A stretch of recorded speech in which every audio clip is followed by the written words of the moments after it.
see exactly what coach wants from us from his point of view, from his vantage point. So just being able to see like what the systems he is, like what the systems that he wants to run come into play, and like when we're making mistakes, how clear it is to see from his vantage point rather than on the ice. That was unique, and it was fun, and it was special, so I was grateful for that opportunity. What aspects did you learn from seeing that side of coach and seeing the angle that he has? Because he has your vision when you're and for you as a player, you're thinking about playing the game right and supporting your teammates. So what aspects chipped in that regard? I think my emotions usually run a little hot, but being behind the bench, I think I was a little more calmer, cooler temper, so it was easy to process the game as it was going on rather than react to everything and have those like high emotions that, maybe I'm firing back a little bit with some of the guys because we're disagreeing on something. But now when I'm behind the bench, I can see everything at once, all of it coming together. So that was fun. Certainly a fun time over the weekend on the road trip to Blue Ridge, a victory against an then undefeated Blue Ridge Bobcats team, a team that you guys will see an awful lot over the upcoming weekend. We'll touch on that a whole lot more, but a look at those two games. First, the Athens game where it was a third period lead that was relinquished, but what were some of the positives that you took away from that home game? Obviously the atmosphere was great. Another good home crowd. I think we played really well. I thought we played fast, stick to our game plan. I thought we stood up for each other a lot. Charlie Bedard, new face, getting into a couple scraps there. Alex Ray getting into a scrap at the end. That really got everybody fired up. I just like the fight. We didn't quit. I know we kind of gave up that lead at the end in the third period, but there was never a worry the whole time. I think everybody was very calm and level-headed, and, we didn't get the job done, but I like our progress, and I think we just got to learn to play with the lead a little bit better, and we're getting there. We will take a break, and we'll be back right after this on the Coaches Show here on the IceCats YouTube page in just a moment. Hey, grab me one too.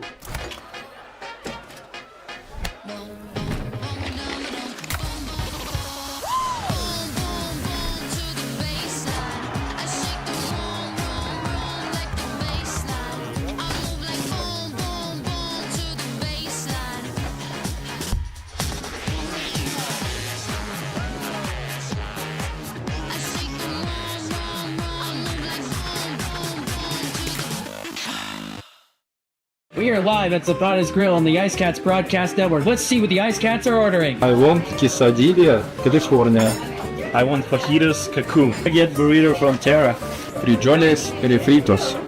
Here comes the food. Teamer with a double liner for elbowing. Zapata's Grill, a preferred restaurant partner of the PD IceCats. Teamer, how'd you feel about the food? Timur approved. Pala PD! Gorget is a local craft distillery based in Lugoff, South Carolina, producing rum, vodka, whiskey, and bourbon in small batches. Founded in 2015 by 3 local gentlemen, Gorget has a fine line of handmade, local spirits.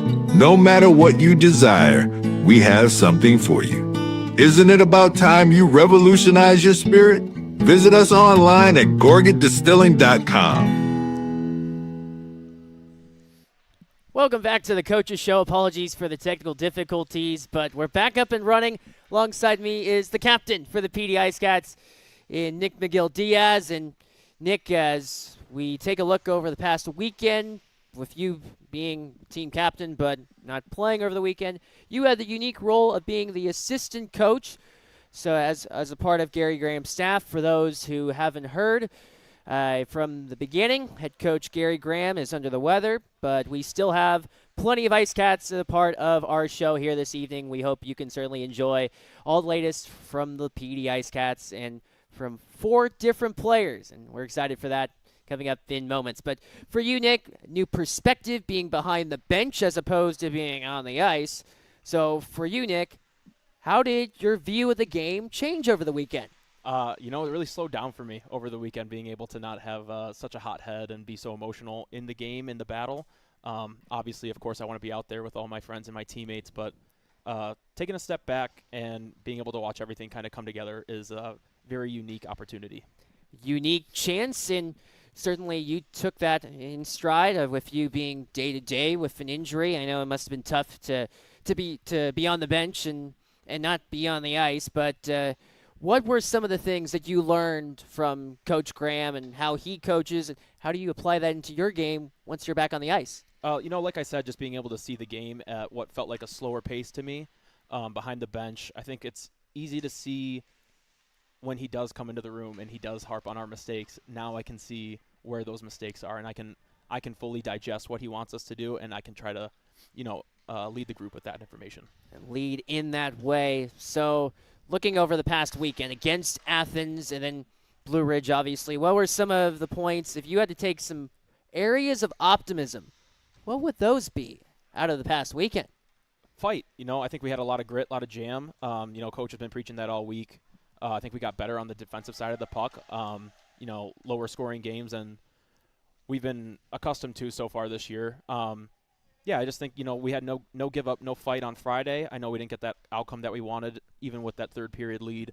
But then, it's just all about how you respond to losses, and that's something that Gary also preaches on. So just being able to respond on Saturday and get that win, come back home, see those guys again for 2 more this weekend.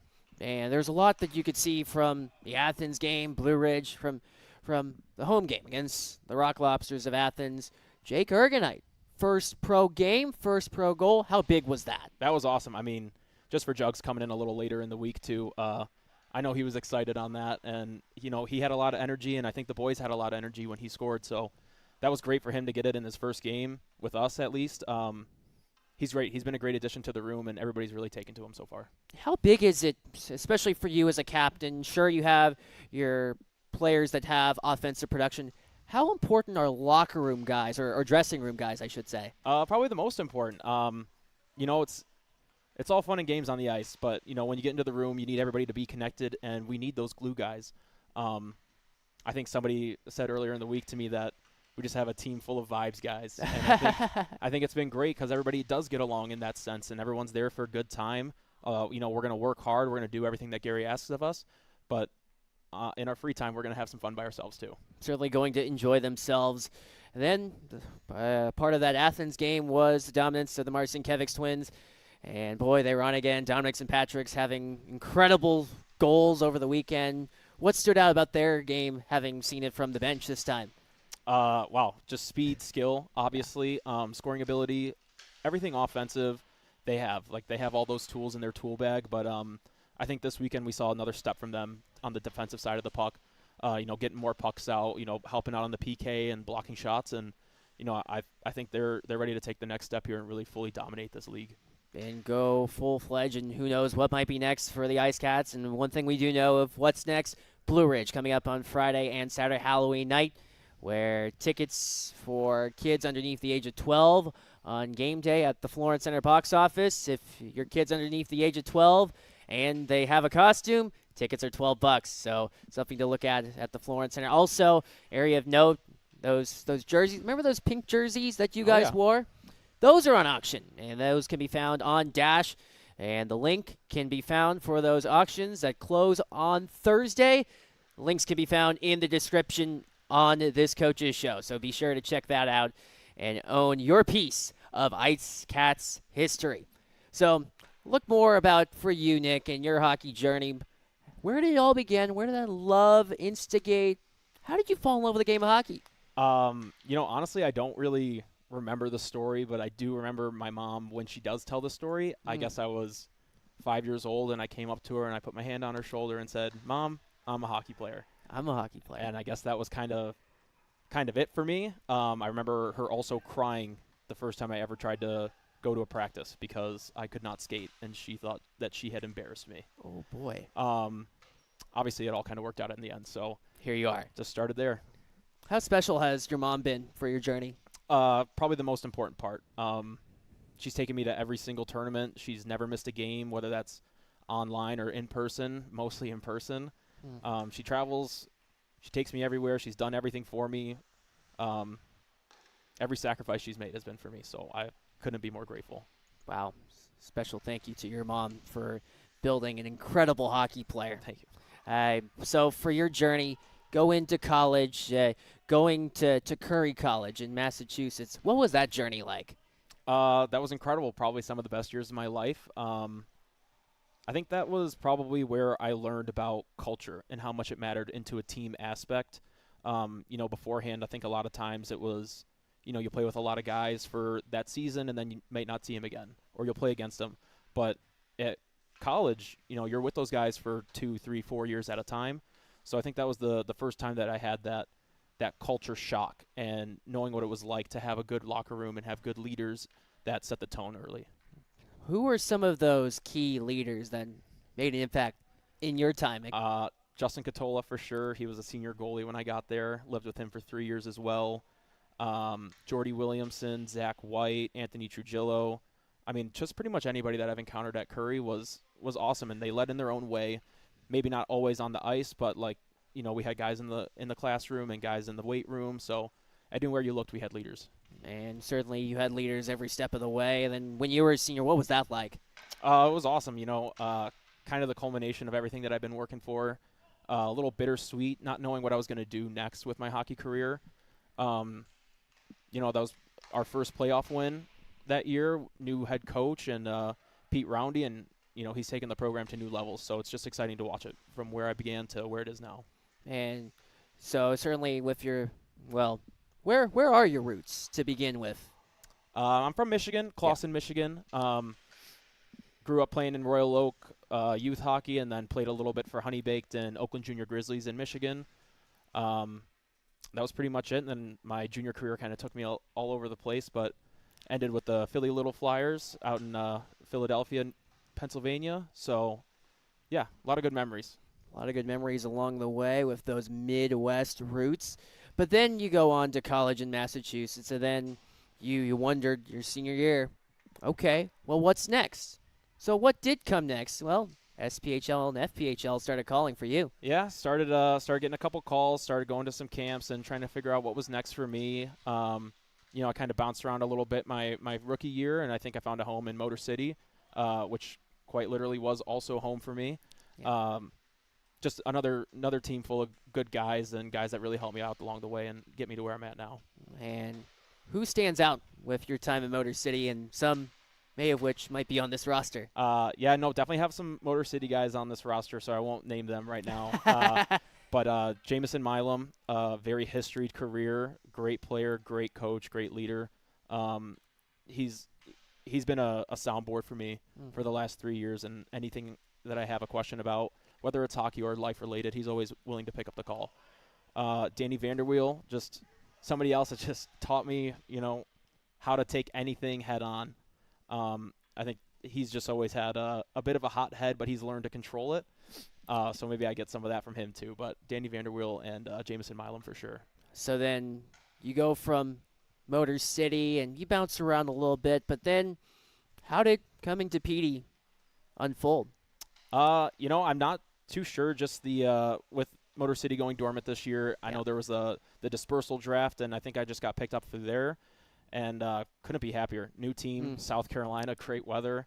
I know Gary. I had played for Gary previously in Pensacola, and then every day just seeing somebody else that I knew signed to this team. The excitement only grew from the first day until now. So I'm very happy to be here. I think this is a great little nook for me to be in.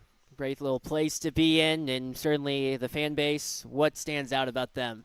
Oh, just how welcoming everybody's been. That, and then anytime somebody sees us or recognizes us, they say, wow, it's so great to have you on our team. And I think that's really special in itself, because this is Florence's team. It's not, we're just the players, but we represent this community, and, that's how we want it. Certainly, like you mentioned, a soundboard for the PD region. Nick Magill-Diaz a part of it. And as we take a look at the game against Blue Ridge, a lot of highlights that took place in that game. You had Houston Wilson scoring between the legs, Marcinkiewicz twins, and Dom especially doing what he does best. What did you like about the team's performance on Saturday? Coach said it in the room before, grit and jam, and I think we had that. And it was every area on the ice was going to be a dirty area tonight, and we knew that going in. It was going to be a battle. And I think the guys answered that call. I think they were ready the whole step of the way, and then we even had like one actual fight with Skater.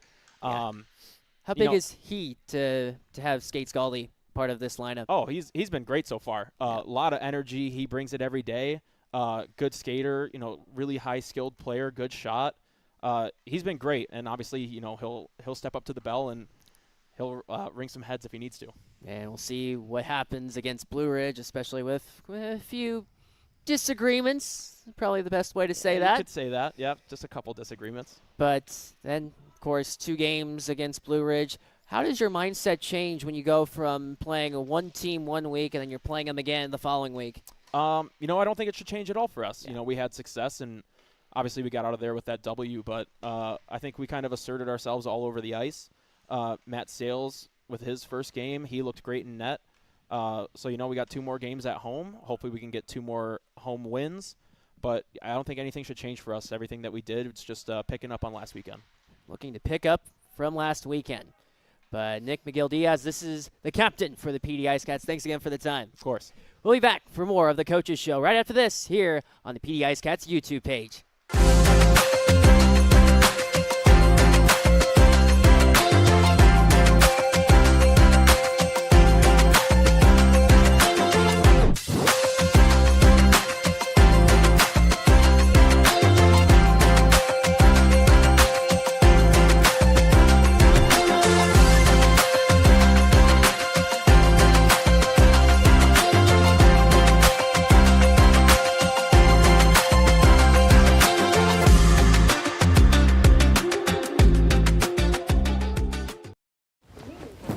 Ding dong. Mountain Dude? The mountain is calling. Give me a mountain, lots to do. Give me the sunshine, give me a dew. Give me something simple and true. All I need is sunshine and that cool, refreshing mountain dew. Yeah, give me the sunshine, give me Get ready to savor the flavors of our long-standing family recipes bursting with authenticity and love. Indulge in the vibrant colors and aromas that create a fiesta for your senses with every bite. Your journey through our menu is a delicious adventure guided by tradition and the freshest ingredients Mother Earth has to offer. Come join us at 842 Woody Jones Boulevard in Florence. Order online at margaritasmexicanrestaurants.com. Margaritas. Experience the love in every bite. For more than 85 years, Tomlinson Sales Company has proudly served customers across South and North Carolina. As a proud partner and the official outlet store of your PD IceCats, stop by to check out exclusive IceCats merchandise, plus an ever-changing inventory that makes Tomlinson a must-stop destination. Visit them at 1309 East Palmetto Street in Florence and discover the PD's hometown store. Tomlinson Sales Company, where great service, trusted brands, and community pride come together. That's Tomlinson Sales Company, 85 years strong and still serving the Carolinas. Dal Massimo Ristorante Italiano, where culinary passion meets the art of hospitality. Established in 2010, our restaurant was born out of a love for authentic flavors and a commitment to providing our guests with a memorable dining experience. At Dal Massimo, we believe that food is more than just sustenance. It's a celebration of culture and community. Whether you're here for a cozy dinner, a festive celebration, we look forward to serving you. In the heart of Florence, South Carolina, discover Palmetto Smiles, where artistry meets advanced dental care, led by Dr. Brian Sang. Dr. Sang is a highly trained implant and cosmetic dentist, dedicated to transforming smiles with advanced techniques. He's committed to continuing education and bringing the latest methods to every patient. At Palmetto Smiles, comprehensive dentistry is under one roof: general care, restorative solutions, TMJ therapy, delivered with compassion. Ready for a healthier, more beautiful smile? Call 843-203-5155 or visit palmettosmiles.com. Dr. Brian Sang and his team can't wait to welcome you. Back live on the Coaches Show, your show and in-depth analysis of the PD IceCats. Alongside me is one of the newest IceCats in Charlie Bedard. And Charlie, first things first, welcome to the PD region. How have you liked it so far? Loved it so far. Boys and the fans have welcomed me with open arms, and can't be more excited to get going. Could not be more excited to start things. First 2 games over the weekend. What was that like for you? It was amazing. Obviously, the crowd here is just getting on the ice. I was just looking around like, wow, this is quite the spot to be.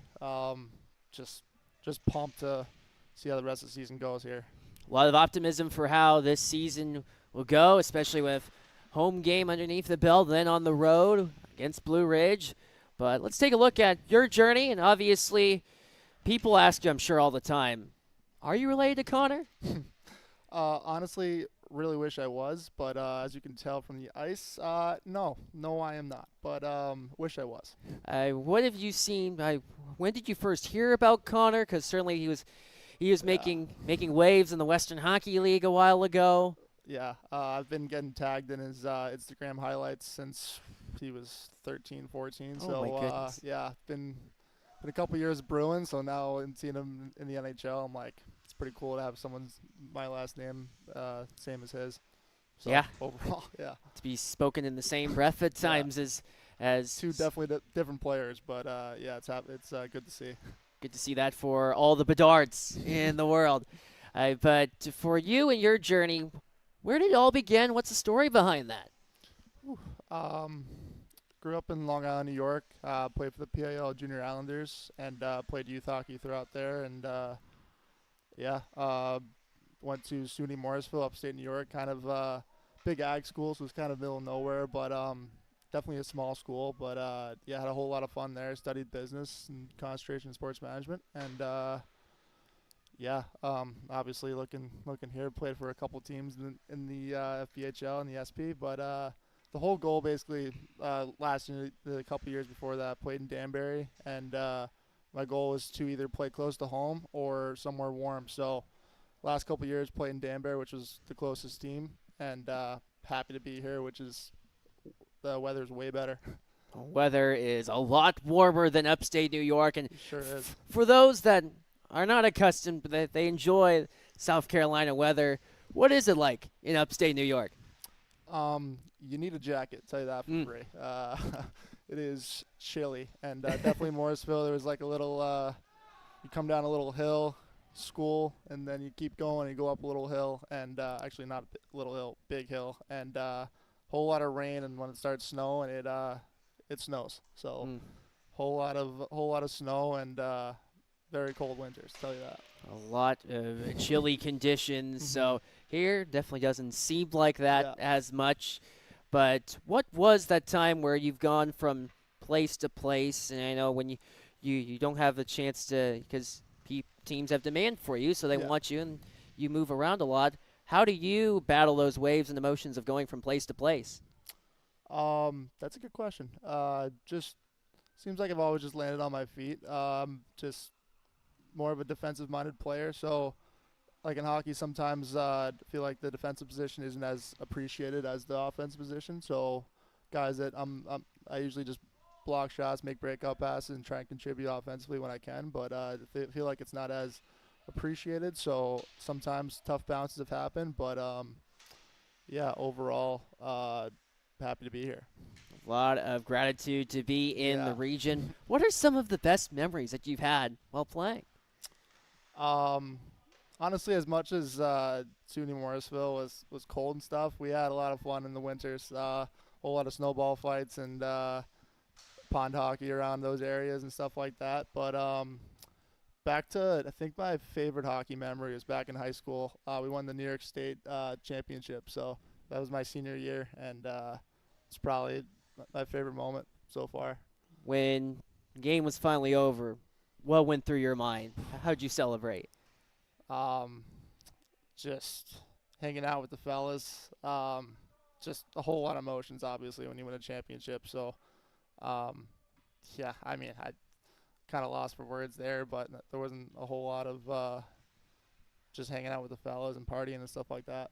A great time after winning a state championship. Yeah. Who were some of those players and friends that you had on the team that you still have to this day that you're close to?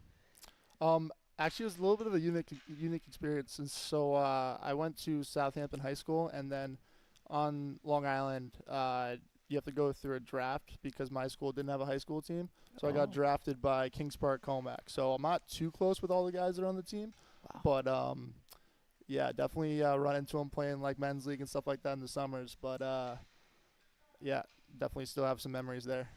Some memories, winning state championship. Yeah. Who are some of now? Nick Magill-Diaz spoke earlier about his mom and how big of an impact she made in his career. Who are some of those key figures that made Charlie Bedard who he is today? Definitely got into hockey through my dad. My whole dad's side is Canadian, which comes with the last name Bedard. But yeah, so kind of just started skating right out of the womb, and just he kind of got me through hockey, and then my mom did a whole lot of driving, tell you that, from Southampton to where the closest rink was in Hauppauge, New York. It was hour drive, so a whole lot of long car rides, and yeah, definitely wouldn't be here today if it wasn't for them. Wouldn't be here today without the sacrifice of both your parents. A whole lot of miles. Could only imagine how many miles that was on that odometer from time. The Long Island Expressway, a whole lot of miles. From time to time, but you touched down into PD. Who are some of? What has Coach Graham been like for you so far? Within 1 week being here, what stands out about his character and how he coaches? A whole lot of things. In this league, a lot of coaches don't really dial in too much on the details and stuff like that. But, I mean, Dan Barry did a lot. But, like, he's very extremely detail-oriented, just like his systems and stuff. Like, a couple teams I've played for earlier in my career, we didn't really touch on the details as much, and it kind of exposed us on the ice. So, definitely still learning systems so far. And, yeah, he's a great coach. A lot to say about head coach Gary Graham and how detail-oriented it is, and certainly the fans can see that too with how much he has to say in many different regards. And his bookcase, certainly that's on the way here for the PD region. Certainly will have a lot of books, I could imagine, once it's here. So a lot in that regard. But what are you looking forward to the most about being here in Florence, South Carolina? Win the championship, plain and simple. Wouldn't have came here if I didn't think that this team could win a championship. So we got some high caliber guys on our team, and whole lot of forwards that know how to put the puck in the net. A lot of knowledge of putting the puck in the net and also keeping the puck out of the net. Yep. You've played with two goaltenders so far. What have they been like so far?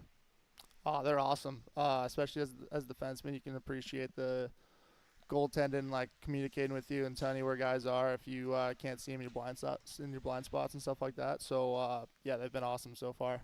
They have been tremendous, and both of them have had incredible showcases. And speaking of which, we will speak to one of them next. Ricardo Gonzalez is on deck, but Charlie Bedard, his mission is winning a championship, and we look to see that down the road with the PD IceCats. Charlie, thanks for the time today. Appreciate it. We'll be back right after this on the Coaches Show here on the IceCats Broadcast Network. Southco Commercial Curb Appeal is the trusted partner for businesses in Florence and surrounding areas that want to maintain a clean, safe, and attractive commercial properties. With our wide range of services, from sweeping and landscaping to snow and ice treatment, we're here to ensure your property remains in pristine condition all year long. Southco Commercial Curb Appeal. Experience the difference.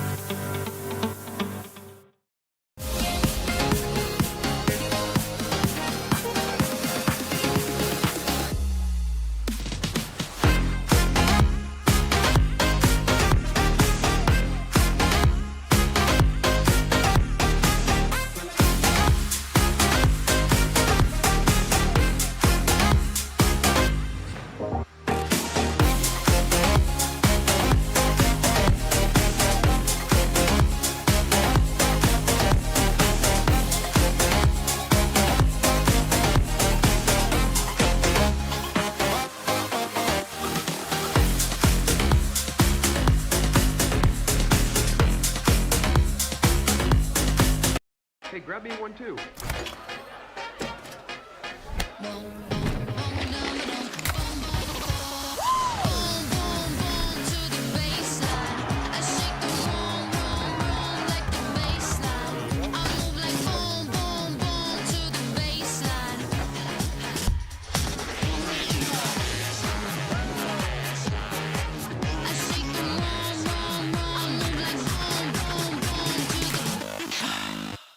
Here live at Zapata's Grill on the IceCats Broadcast Network. Let's see what the IceCats are ordering. I want quesadilla, California. I want fajitas Cancun. I get burrito from Terra. Frijoles refritos. Here comes the food. Teamer with a double liner for elbowing. Zapata's Grill, a preferred restaurant partner of the PD IceCats. Teamer, how'd you feel about the food? Timur approved. Gorget is a local craft distillery based in Lugoff, South Carolina, producing rum, vodka, whiskey, and bourbon in small batches. Founded in 2015 by 3 local gentlemen, Gorget has a fine line of handmade, local spirits. No matter what you desire, we have something for you. Isn't it about time you revolutionize your spirit? Visit us online at gorgetdistilling.com.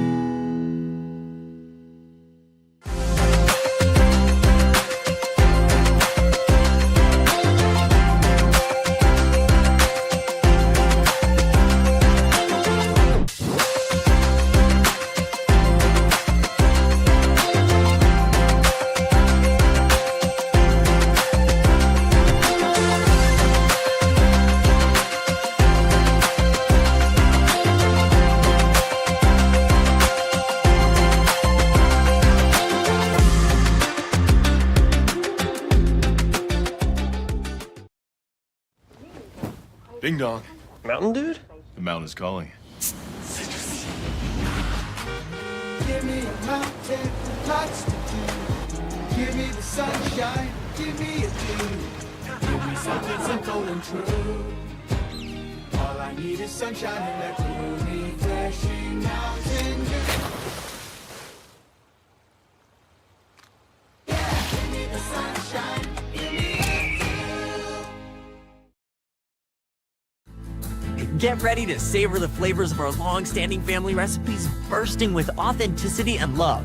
Indulge in the vibrant colors and aromas that create a fiesta for your senses with every bite.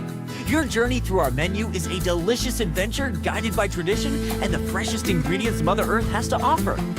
Come join us at 842 Woody Jones Boulevard in Florence. Order online at margaritasmexicanrestaurants.com. Margaritas. Experience the love in every bite. For more than 85 years, Tomlinson Sales Company has proudly served customers across South and North Carolina. As a proud partner and the official outlet store of your PD IceCats, stop by to check out exclusive IceCats merchandise, plus an ever-changing inventory that makes Tomlinson a must-stop destination. Visit them at 1309 East Palmetto Street in Florence and discover the PD's hometown store. Tomlinson Sales Company, where great service, trusted brands, and community pride come together. That's Tomlinson Sales Company, 85 years strong and still serving the Carolinas. Welcome back to the Coaches Show on the IceCats Broadcast Network.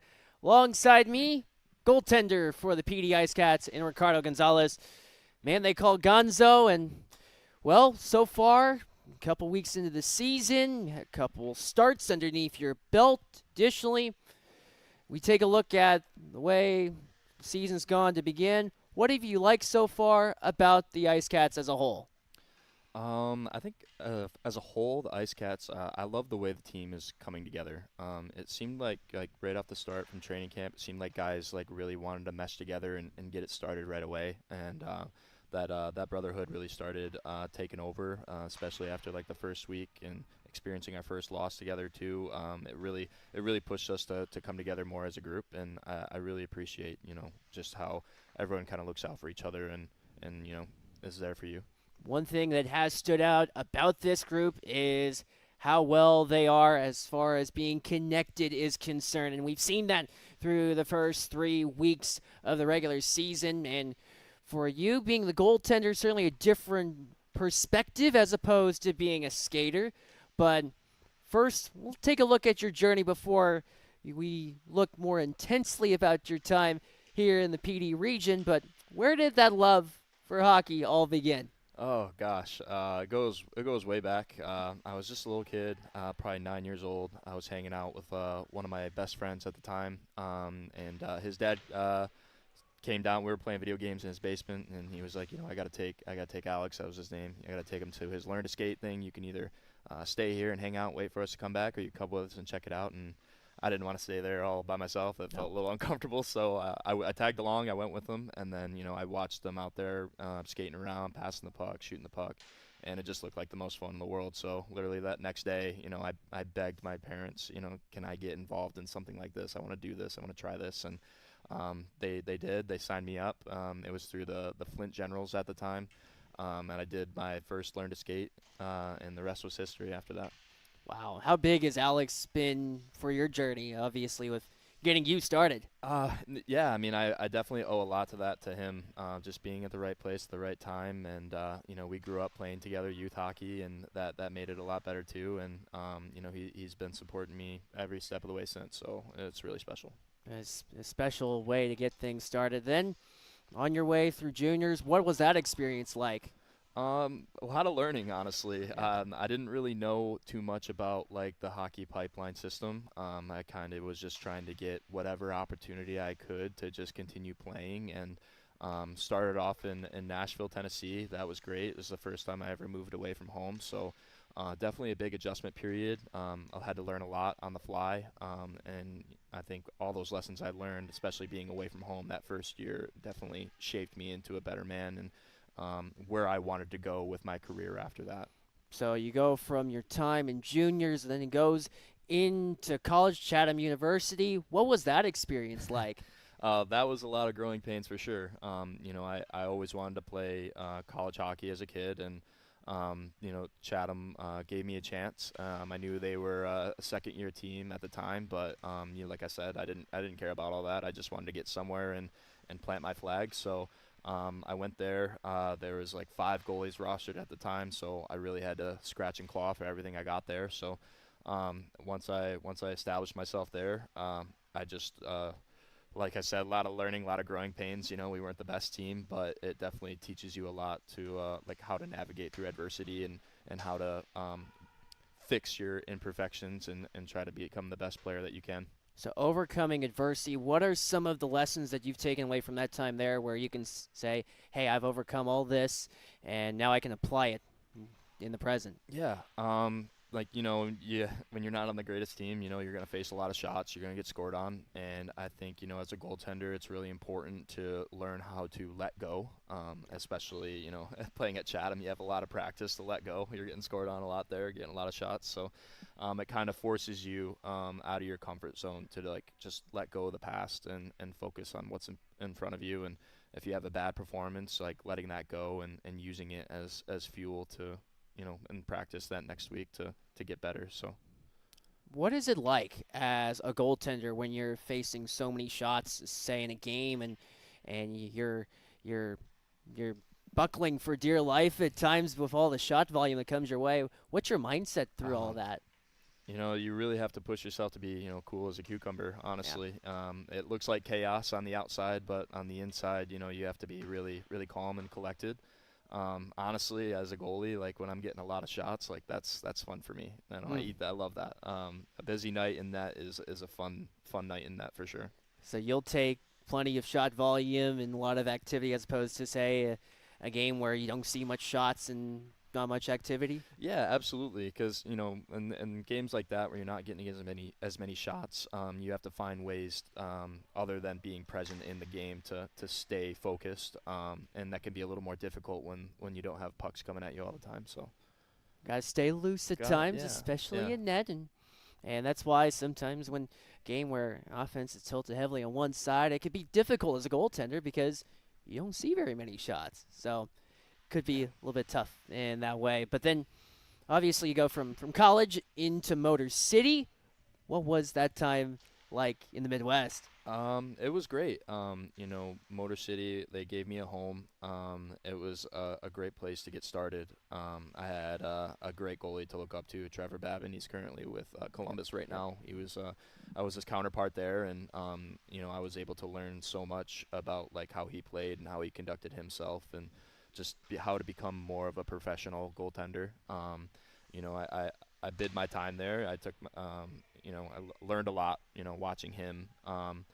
and it was great. I didn't play as many games as I did like the next year, but I think like as a goaltender, it was really important to have like that in between phase, that adjustment phase of getting acclimated to the level and figuring out how to play at the professional level. And what lessons did you learn from Trevor that stood out, not only on the ice but also off of it? I think just confidence, confidence and believing in yourself, and just continuously working on those fine details every single day in practice. That was a big thing that Babs showed me, is that every day we were out early, just working on edge work or just fine tuning some details like game scenarios and stuff, and just stuff like that. When reality started to set in, you're coming to Florence. What was going through your mind? Well, it was actually really interesting how I ended up here. In the expansion draft, I found out that I got picked up by Monroe initially, and I didn't really hear anything from anyone, which I thought was strange. But at the same time, I kind of just stayed patient. I didn't really know if it was going to be permanent or not, and then I didn't find out I was traded to PD until Nick Magill-Diaz texted me one day, and he was like, "Hey man, congrats! Like, you're coming to PD." And I'm like, "All right, I guess, okay. I guess I'm coming to PD." So that was really exciting. I saw Diaz was there, and I know they were trying to get Rivers and obviously Gullo as well. So just to have some familiar faces there, and then doing research on some guys that they signed after that and stuff. It was really exciting. I knew that there was going to be a lot of talent coming in, and that we were going to have a really solid team, and I just couldn't wait to get here and start becoming a part of it. You touched down into Florence. What stands out about that first week training camp, heading right up to the cusp of the season? What stands out from that time? I think, like we touched on it before, I think just how eager the guys were to get used to each other, to get to know each other, and how quickly Gary wanted to get things rolling, like even in training camp, it was like, it almost felt like practices, he wanted to implement, our systems and how he wanted our team to play right off the bat. And I think that's when I knew right away that, I was in a really good place, and I was in a place where, details matter, and nothing can be taken for granted. No moment can be taken for granted for Ricardo Gonzalez, and that leads up into opening night. What was that like, not only to experience, but also to house the net? It was really, really exciting.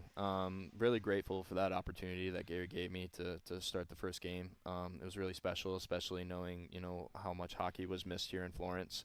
The fans were awesome. The game, it couldn't have been any more perfect on paper. It goes, passes overtime, goes into a shootout. Like as a fan, that's exciting, I feel. Yeah. So I mean, it was definitely unfortunate to have lost in the shootout, but I know there'll be another opportunity for that down the road to make up for that. So, but as a whole, I mean, it was awesome. Like the energy, the pregame show, the starting lineups, everything really challenged me to keep those emotions under control and stay calm. But once that puck dropped, it all just kind of went away, and it was just the game in front of me, and that was it. Back to the new norm of playing in season, just like you did at Chatham Juniors, all the way from the beginning of your hockey journey with Alex, starting it all up. And then we go to the next night, and IceCats' first win, and sure you have that first game, all those jitters out of the way, but game two, a little bit more of a high-flying game, but also who you're facing on the opposite end of the rink, Trevor Babin. What was that like to play against your former teammate?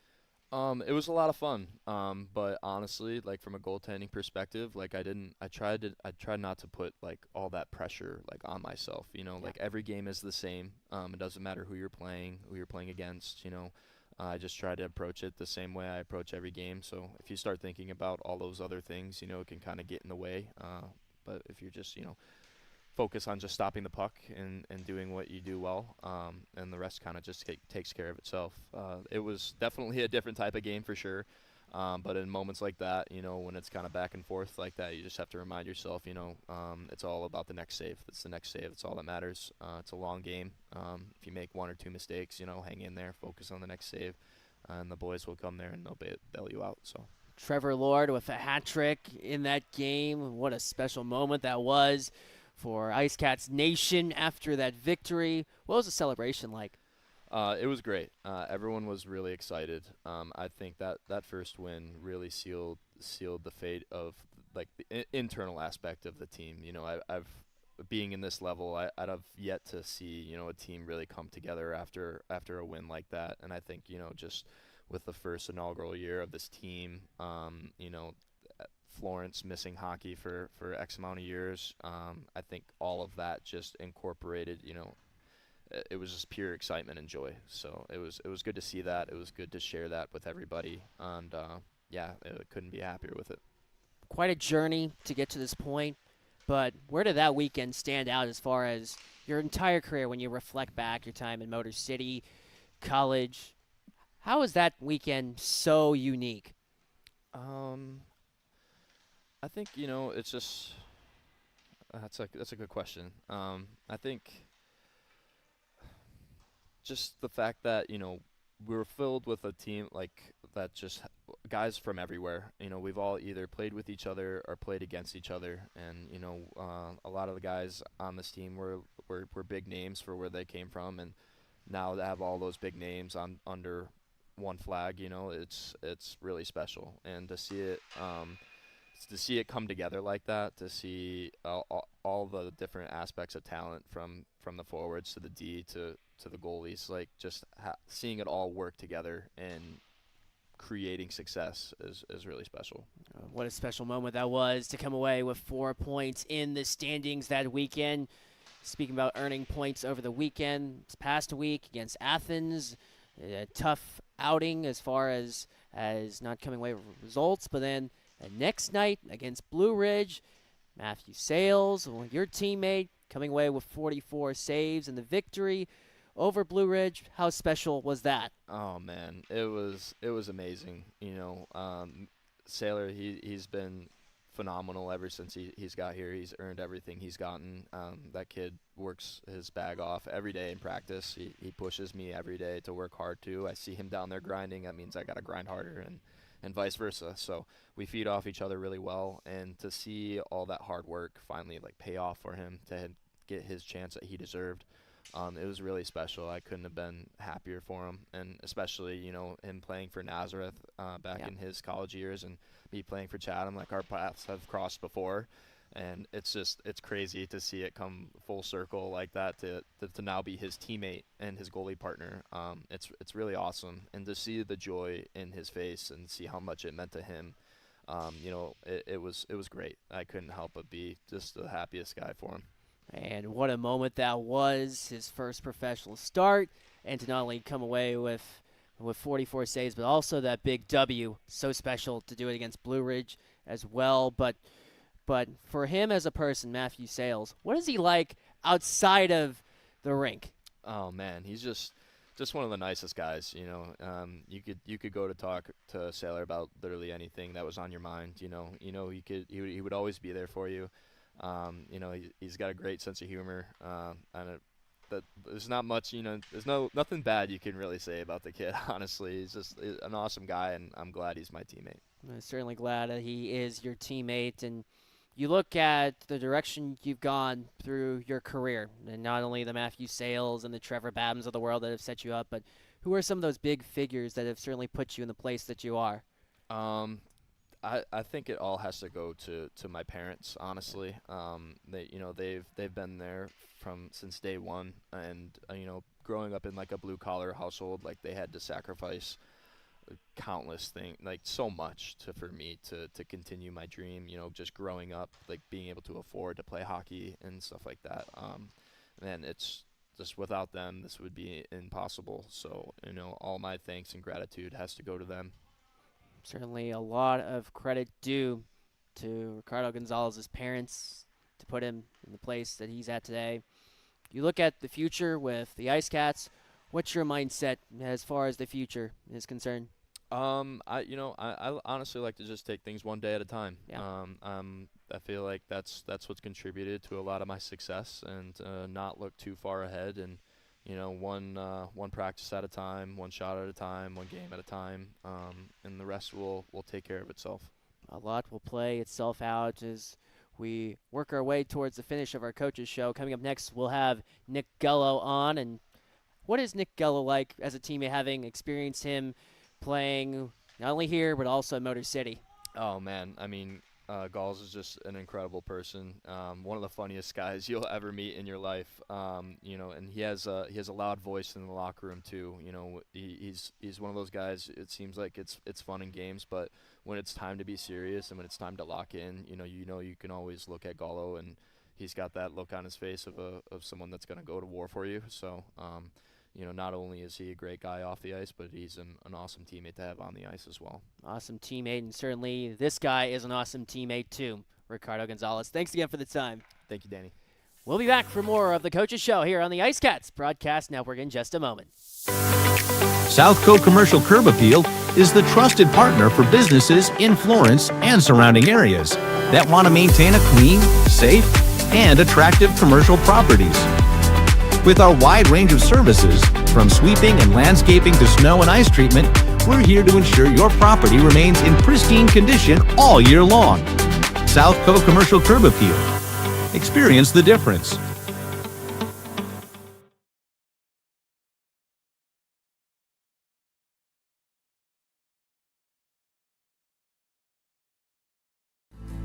Get ready to savor the flavors of our long-standing family recipes, bursting with authenticity and love. Indulge in the vibrant colors and aromas that create a fiesta for your senses with every bite. Your journey through our menu is a delicious adventure guided by tradition and the freshest ingredients Mother Earth has to offer. Come join us at 842 Woody Jones Boulevard in Florence. Order online at margaritasmexicanrestaurants.com. Margaritas. Experience the love in every bite.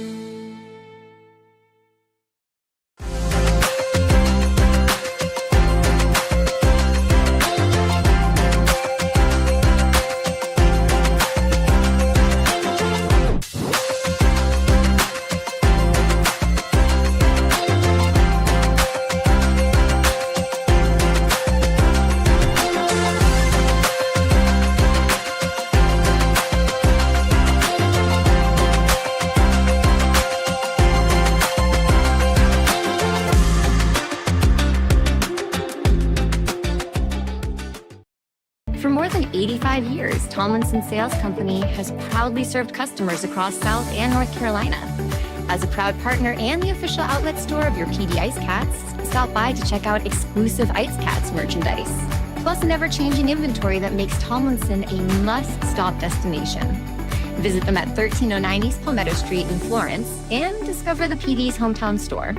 Tomlinson Sales Company, where great service, trusted brands, and community pride come together. That's Tomlinson Sales Company, 85 years strong and still serving the Carolinas. We are live at Zapata's Grill on the IceCats Broadcast Network. Let's see what the IceCats are ordering. I want quesadilla, California. I want fajitas Cancun. I get burrito from Terra. Frijoles refritos. Here comes the food.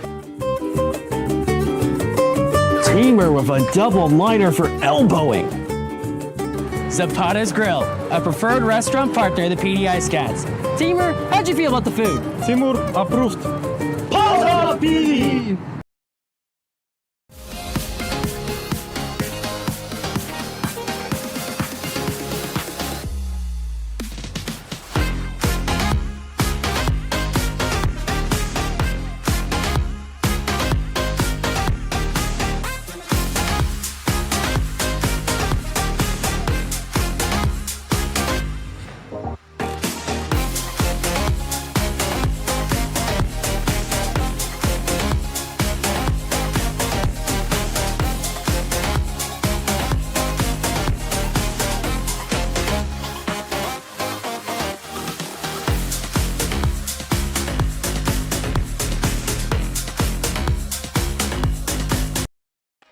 1-2.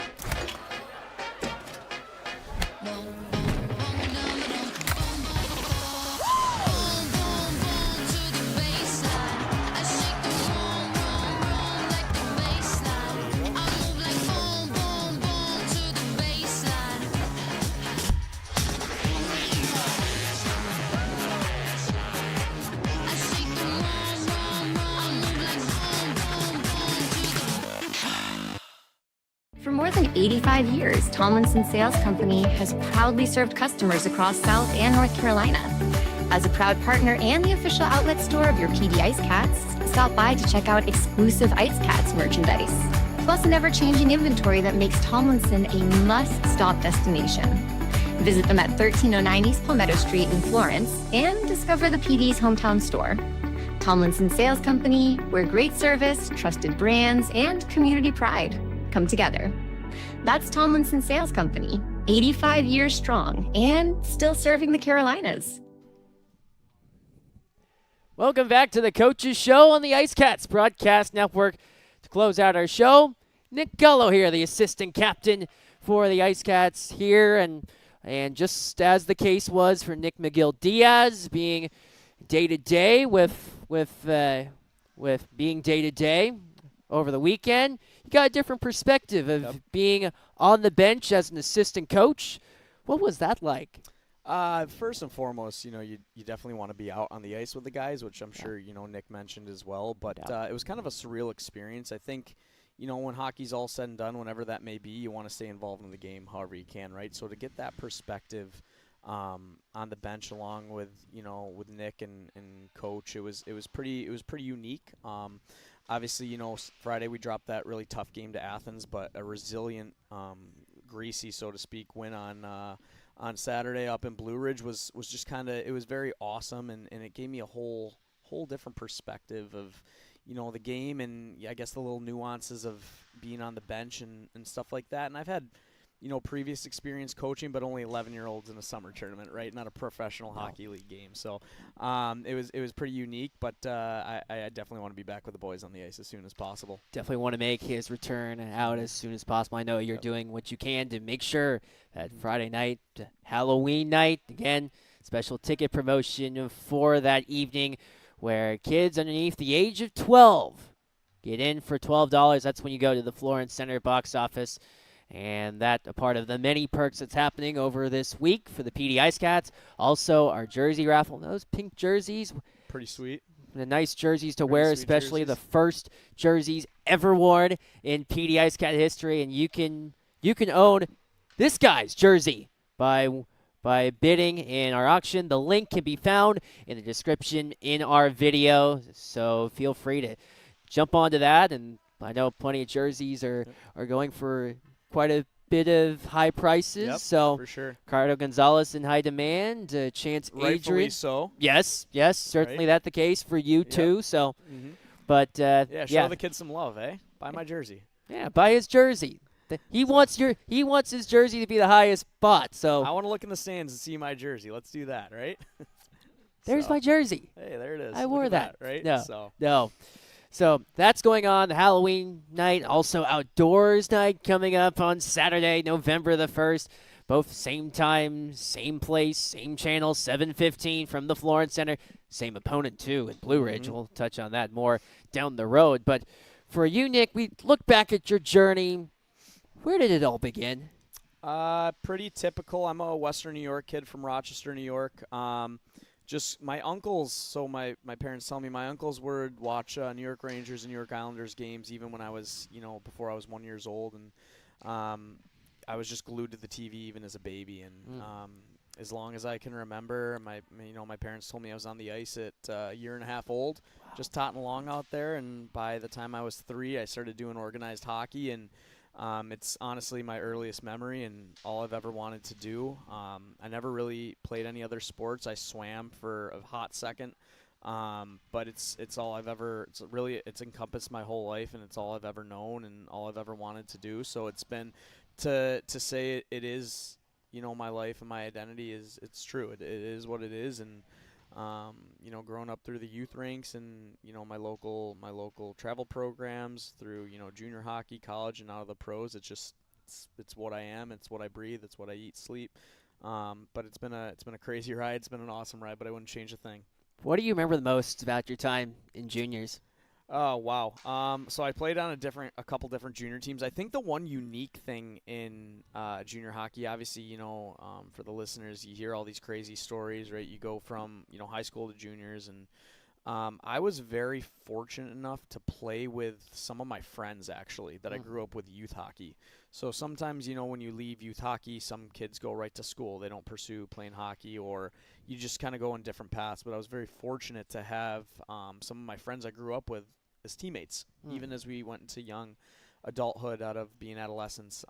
There's, I've made some lifelong friends that I still talk to this day quite frequently through junior hockey. And it was definitely a fun ride. We'll leave it at that.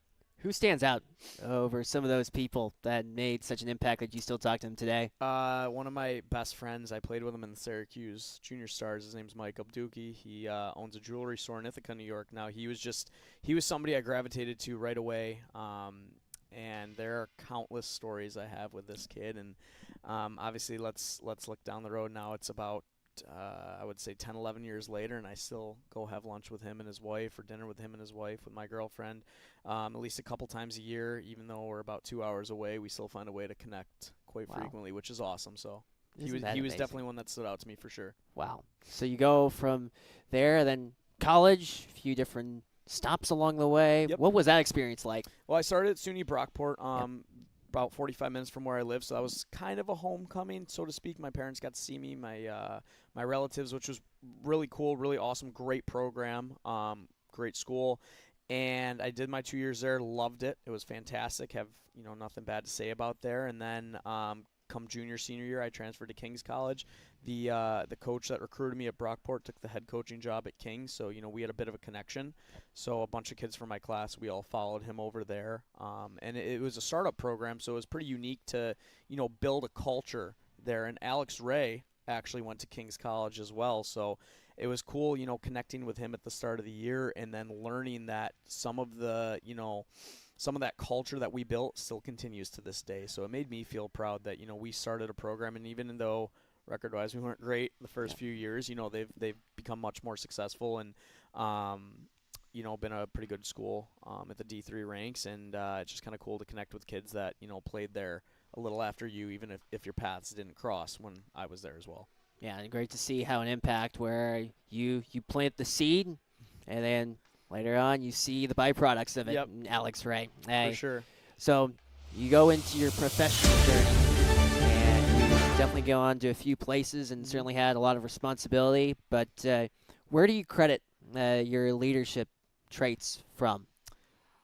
I mean, even in college, I had a lot of good. My freshman year at Brockport, I had a lot of really good seniors, and I'm sure you hear all the stories about freshmen or rookies getting picked on. And fortunate for me, anywhere, whether it was juniors, college, or pros, I've never really experienced that. I've always had really, really good vets, and it's crazy to think now that I'm a vet. It just feels like yesterday that I started, and that was something that always stuck out with me. I had a guy in my first year pro. I had Fred Hine, Mo Levesque. They really, in Danville, they really taught me what it's like to be a pro athlete every day, and to take things step by step. And it doesn't always have to be hockey 24/7, right? Enjoy the ride, enjoy the journey, the process of, going to lunches that turn into dinners with guys, golfing, or, just kind of hanging out watching sports during the night, or whatever it may be. And I would put a lot of credit to those two guys. They really helped me, shape me as a pro,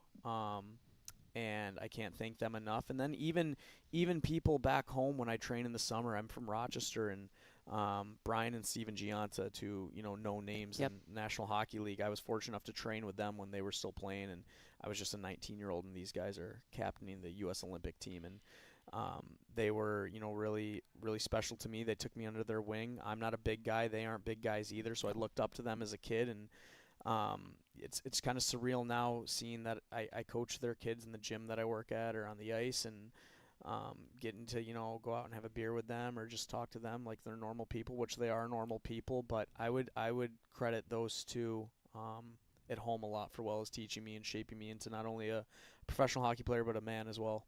You touched on it briefly, but what are the Gianna brothers like as people?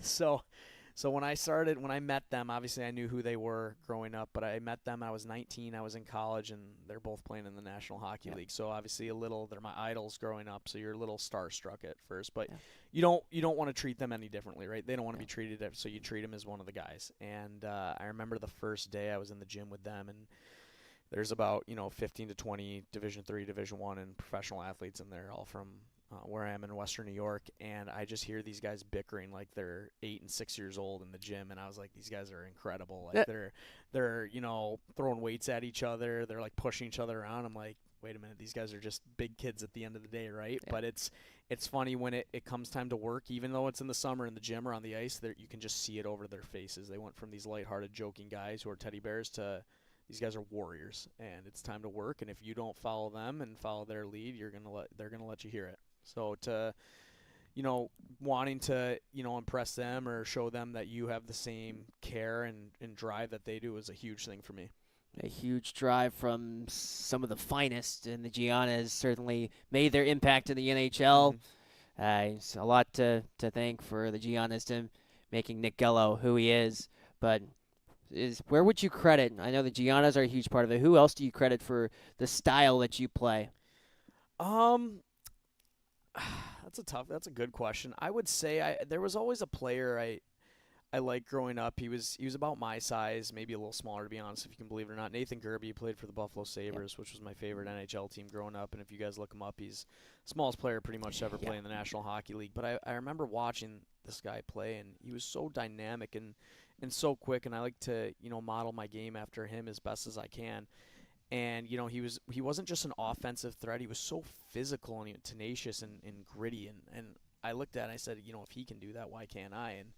And it's something I don't really think about when you look at somebody like me and Cherney, who's like 6'5", right, versus 5'5". I forget that I'm not 6'5" as well, right? Like it's funny when somebody's like, what's it like going against bigger guys? I'm like, what do you mean? Right? It doesn't. I forget. Doesn't sometimes. register. No, it doesn't register. So I would say somebody like him was definitely somebody I looked up to. And then I was playing in juniors for the Buffalo Junior Sabres in 2012, 2013, and there was an NHL lockout at the time, and Gerbe was playing for Buffalo, and I was fortunate enough he came out to a couple of our junior practices, so I got to meet him and ask him the basic questions of like how do you do it. And I would say that was definitely a huge moment for me too, meeting another guy I looked up to or shaped my game after. Yeah, how special it is to meet Nathan Gerbe in person after idolizing him for so long with Buffalo, and for that to become a reality. So we look more towards your professional career, and certainly a few places along the way, Elmira and Motor City, to name a few, 2 different leagues. What have you noticed as far as the SPHL and differences with that and the Fed? I think when you play at different levels, you have different roles and responsibilities, right? So let's say, for example, if you're at one level, you might be a guy who's relied on to score, right, and be an offensive threat. Well, maybe when you make that jump, whether it's up or down, you're looked at more as of a defensive penalty killer, right? So I think finding your niche in whichever league you go to, I think now more than ever, right, the levels are closing, right? There's so many good players, there's so much talent. Obviously on our side of the pool and the other, right, with the Europeans coming over and the Canadians and the Americans. I think it's just finding your niche, and I wouldn't classify it as different leagues. I would say within each team, right? It depends on what the coach needs you for. It's what he views you as, what the team is looking for, right? If you're going to a team full of studs, right, maybe you're going to have to adapt and play a different role, which is right. It's tough. It's tough sometimes, but carving out your way through this whole journey has been something that I've been fortunate enough to find a way to do. And whatever's asking me, I like to try and be, the best player I can be at that aspect. A team player. That's Nick Gullo. But when you talk about your professional journey, you leave college, what comes next? Good question. I don't know, right? It's your dream as a kid is to play in the National Hockey League, right? And at some point, that realization that you may not play in the National Hockey League sets in, which can be tough for a lot of people. However, you come to find out there's many other pro leagues, right, in the States and over in Europe that are just as special. And I learned about a lot of them my senior year, and I said, you know what, I've done this for so long, I want to pursue a career in hockey. It was big for me too, watching my mother and my grandmother make all the sacrifices for me as a kid to put me through youth hockey and junior hockey. That for me, it was almost giving back to them. Whereas if I didn't play professionally, it was like, what was it for, right? Yeah. So it was almost to give back to them, and it's crazy now. This is my 7th year playing, over 200 professional games, and I remember my first game like it was yesterday, and yeah, it's been a crazy ride, and it's the best job that anybody can have in the world. I don't care what level it is, to be able to play the sport you love and to get paid for it and be around all these amazing people and cities and guys and staff. It's incredible. It's surreal, and it really, sometimes I have to take a step back and take a deep breath and really soak it all in and be like, don't let this pass you by without enjoying every second of it. What are some of those palpable moments when playing professional that you think about when you look back at the time that your 7 years of playing? First game for sure, right? Yep. First game is definitely a big one. First pro goal is a big one. I think even something now more on, I could say the back half of my career, being an older guy here, being, wearing a letter as the assistant captain, and just seeing the culture that we've built in the PD locker room. I've told everybody, I've told my friends, my family, my girlfriend, a lot of the guys in the room, and it's not a cliche answer. I've never been in a room like this. It is such a special group of guys in this locker room, and you don't see a team gel and mesh this quickly. And I know Mags touched on it a little bit when he was doing his interview. It's very unique, and I wish I could put a word to describe it, but you just have to be in that room and be on the bus with the guys and on the ice, and it's so special, and it truly is 20 plus guys pulling the same rope for one common goal. And I've never been part of that where like this. This is incredible. It's a special group. A team effort in towards that goal. Before you made your way to Florence, your time in Motor City, a lot of your former teammates, now present teammates, certainly mentioned the impact that you make. What do you take away from your time in Motor City? Motor City was really cool. Obviously, they're dormant this year, so hopefully they can get back up and running because it's a great organization. But it was really important when I found out that I was coming here. I expressed interest in coming here from the time I found out that I knew it was a team. I've never really played in the South, and that was a big thing I wanted to do, was come down South, experience something new. And then obviously, with Rico, Nick, and Rivers, those were guys I hung out with quite a bit in Motor City. So to be able to, again, play with my friends is a huge part of it. And when you're playing with your friends, obviously there's going to be that level of internal competition, but you play for them as well, right? You want them to succeed. So Motor City brought me a lot of, great friends. Living in Detroit was awesome, right? You could go to a Red Wings game, a Pistons game, a Tigers game, a Lions game. Last year we went to a Tigers game in the morning and a Pistons game at night, which was kind of cool, right? So being in a big city like that was kind of neat. There's just so much to do, and not too far from home for me, about 4.5 hours, so I could just cut through Canada and go home if ever needed, or my family could come see me. So Motor was great, great people, and I can't thank my time for the 2 years there enough. What is it like living in the Detroit area with so much to do, and how does that contrast to living here in Florence? Well, I've lived in some really, really small, for lack of a better word, depressing towns. Florence is not one of them. This place is awesome, so shout out Florence. No, but Detroit was very unique because you don't, in these minor leagues, generally see a big city like that, right? And obviously, Detroit has the reputation of being, kind of falling and crime driven, but I didn't experience any of that. Even when you were going in some of the suburbs, it's a city that's growing and coming back, which is great to see. Obviously with the auto market there, it's, they took their hits and blows, but they're bouncing back out of it. And, everyone's so nice there too. That's the one thing I've noticed about here. Everyone's so nice, but, everyone's so willing to help. And being from New York, it's very go and hustle and bustle all the time, right? So when you get to different cities or states, that's kind of a little more mellow and chill. It's a nice change. A nice change of pace. So dawns on you. You're coming to the PD after, and also having some of your friends, teammates, jumping along. Mm-hmm. What has that transition been like?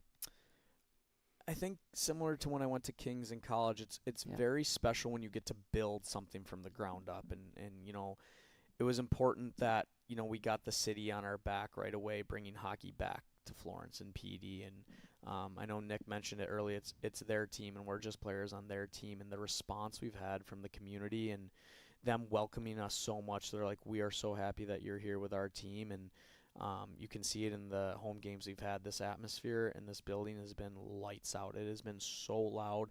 And believe it or not, yes, we're focused on the game, but when you're skating up the ice and you hear that roar of the crowd, you can hear it, you can feel it. It resonates within you.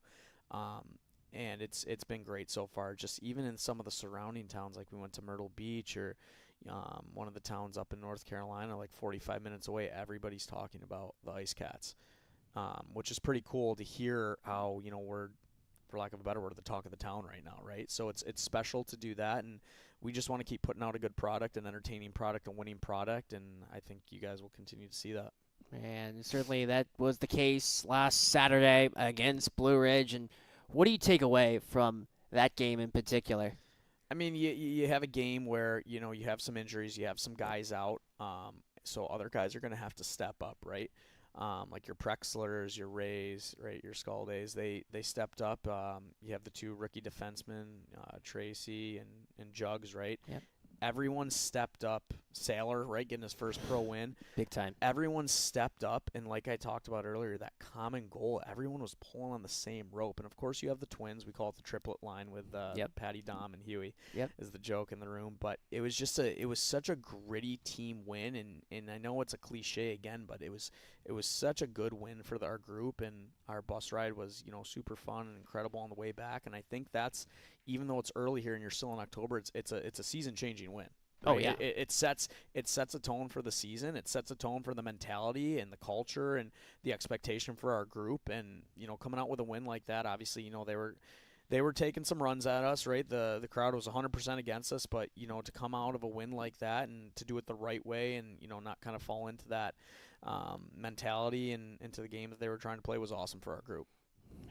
Huge for the PD IceCats to come away with a win for many reasons all across the grid. But a look ahead this weekend against the same Blue Ridge team. Whether you're on the ice or on the bench, what do you expect? Well, they're a good team over there too, right? Even though, you know, they might play a little bit different style than we do, they're a good hockey team. They're very well coached.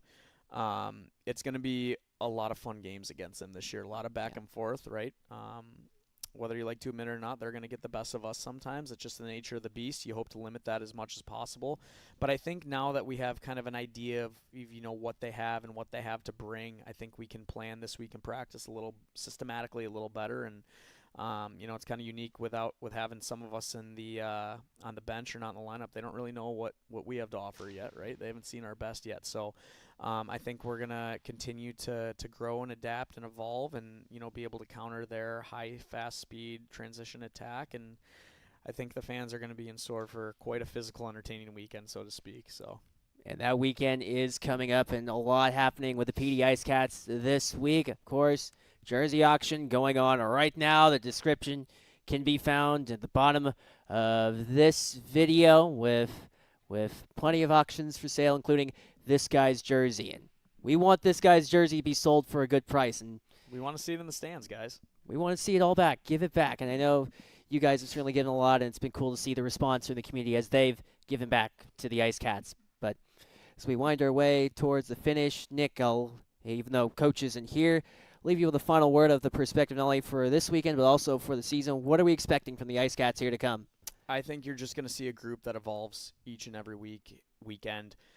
With games, you have a lot of older guys on this team who have been there before, right? So not much phases our group. You know, we've learned to take the highs, we've learned to take the lows, and, you know, adapt from there. And you know, Coach Graham, he preaches just north and south, quick hockey, right? Playing in the offensive zone a lot, wearing teams down, grinding them down, and it doesn't always necessarily have to be the monster hits, but little bumps here and there. And one thing that I've noticed as well too, and the boys have noticed, we're team tough. And you might ask, what is team toughness? And sure, you see the fights and the skirmishes after whistles, but it's not just one guy. I know Charlie Bedard had a great fight, Alex Ray, Jordan Popov, they've had their own fights, but everybody is willing to drop the mitts, and everyone's willing to stand up for their teammates. And again, I think it's what makes our group so unique. So I think the fans can look forward to a lot of that this season. Just a bunch of guys standing up for each other and a high electric powered offense.